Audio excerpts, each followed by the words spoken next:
तेलंगणावरून पैठण तालुक्यात मोसंबी खरेदी करण्यासाठी आलेल्या व्यापाऱ्याला पैठण पाचोड राज्य महामार्गावरील नानेगाव फाटा परिसरात अज्ञात 3 चोरट्यांनी चाकूचा धाक दाखवून मारहाण करत भरदिवसा लुटल्याची गंभीर घटना दुपारी 1:30 वाजेच्या सुमारास घडली आहे।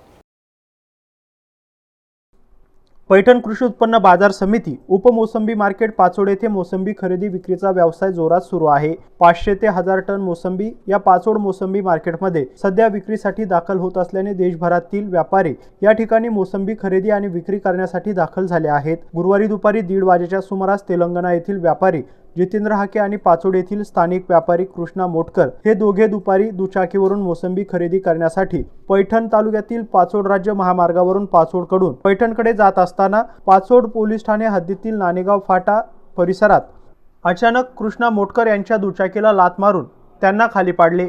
तेलंगणा येथील व्यापारी यांच्या गळ्यात असलेले 1 तोळे 4 ग्रॅमची सोन्याची चेन आणि 4 ग्रॅमची अंगठी चाकूचा धाक दाखवून या चोरट्यांनी लुटले आहे। या दरम्यान अज्ञात चोरटे आणि मोसंबी व्यापारी यांच्यात झटापट झाल्याने तेलंगणा येथील जितेंद्र होके यांच्या पाठीवर चाकूचा गंभीर वार लागला आहे, तर कृष्णा मोटकर यांनाही दुखापत झाली आहे। धारदार शस्त्राच्या धाकाने हे चोरटे घटनास्थळावरून काही मिनिटात पसार होण्यात यशस्वी झाले।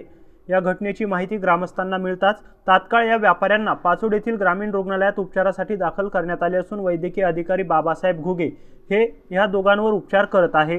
तर घटनेची माहिती मिळताच पाचोड पोलिसांनी घटनास्थळी जाऊन घटनेचा पंचनामा केला आहे। या घटनेसंबंधी व्यापाऱ्यांकडून पाचोड पोलीस ठाण्यात तक्रार देण्याची प्रक्रिया सुरू होती। तर 8 ते 10 दिवसांपूर्वी पाचोड येथील बसस्थानक परिसरातील SBI बँकेसमोर एका शेतकऱ्याच्या कारची काच फोडून अज्ञात 4 जणांनी जवळपास 1.5 लाख रुपयांची रोकड काही मिनिटांमध्ये लुटल्याची घटना ताजी असतानाच आज भरदिवसा झालेल्या या घटनेमुळे पाचोड परिसरातील व्यापारी आणि नागरिकांमध्ये भीतीचे वातावरण निर्माण झाले असून पोलीस प्रशासनासमोर या अज्ञात चोरट्यांकडून एक मोठे आव्हान उभे केले आहे। आता पाचोड पोलीस या अज्ञात चोरट्यांना पकडण्यात यशस्वी होतात की नाही याकडे ग्रामस्थांसह व्यापाऱ्यांच्या नजरा लागल्या आहेत। या घटनेचा पुढील तपास सहाय्यक पोलीस निरीक्षक शरदचंद्र रोडगे यांच्या मार्गदर्शनाखाली PSI गोविंद राऊत हे करत आहेत। सिद्धार्थ मगर, MCN न्यूज पाचोड पैठण। ऐसे बाइक में जा रहे थे सर। कहाँ जा रहे थे? ये रानीगांव फाटे से पैठन जा रहे थे। अच्छा। तो रानीगांव फाटे को क्रॉस में ही 3 लोग बाइक में आके और एड्रेस पूछे के जैसा पूछ के वो मेरा चेन पकड़ के और मेरे को बाइक से नीचे खींच दिया था। तो मेरा दोस्त को वो भी थोड़ा आगे निकला तो उसको पैर से लगा के नीचे गिरा दिया था उसको, और चाकू निकाल के ये तो वो थोड़ा दूर चले गया था मेरा दोस्त। ये तीनों मिलके मेरे को बहुत मार के चेन और ये रिंग दोनों लेके गए। आप काय में कौन से गाड़ी पे थे आप? हम यूनिकॉर्न पे थे, उनका भी यूनिकॉर्न ही गाड़ी था। उनका भी यूनिकॉर्न था, नंबर नहीं था उसका पीछे। अच्छा, कैसे कपड़े वगैरह कैसे पहने वाले दोनों ने? उनका एक का वो शर्टर है और दोनों का, एक का ब्लैक शर्ट है और एक का दूसरा, तीनों पतला और हाइट है। मुंह को कुछ बांधे वाला था? मुंह को वो मास्क था, यहाँ से यहाँ तक वो मास्क था।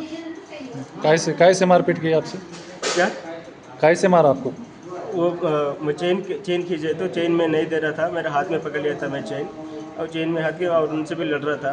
तो जब वो चेन देते हैं और नहीं तो मार देते बोल के बहुत मारा था, जब तक भी नहीं दिया था लड़ा था मैं। तो बहुत लोग रुक गए था मगर कोई भी नज़दीक नहीं आया था। वो चाकू बहुत इतना बड़ा चाकू था, वो चाकू से सब दिखा रहा था, नज़दीक कोई भी नहीं आना। कितने एक के पास चाकू था? एक के पास चाकू था, दोनों अभी एक पहले वो ऐसा कोई करना, फिर तीनों मिलकर मेरे को रोड के नीचे खींच के लेके गया था। अच्छा। उधर से रोड के नीचे खींच के लेके अब उधर लेके जाकर भी पैर से बहुत मारा था। मार के फिर बाद में ये किया था, गले पे चाकू रख के रिंग देते हैं कि नहीं बोल के, और वो किया था जब मैं ये निकाल के दे दिया था, ऐसे चाकू रख दिया था। आपका नाम? मेरा नाम मुखिया जितेंद्र है। कहाँ के निवासी आप? मैं तेलंगाना का हूँ, वरंगल। इधर के मौसमी का एम्प्लॉय है, कंपनी का एम्प्लॉय। अच्छा।